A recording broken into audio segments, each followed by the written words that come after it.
ஒற்றை பார்வை அதைத்தானே யாசித்தேன். கிடையாது என்றால் கிளியே என் உயிர் போக யோசித்தேன். 4 ஆண்டு தூக்கம் கெட்டு இன்றுன்னை சந்தித்தேன்.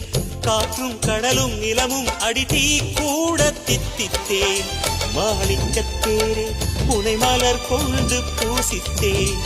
என்னை நான் கிள்ளி இது நிஜம்தானா சோதித்தேன். இது போதுமே இது போதுமே இனி என் கால்கள் வான் போகுமே. என்ன அழகு எத்தனை அழகு கோடி மலர் கொட்டிய அழகு இன்றெந்தன் கை சேர்ந்ததே.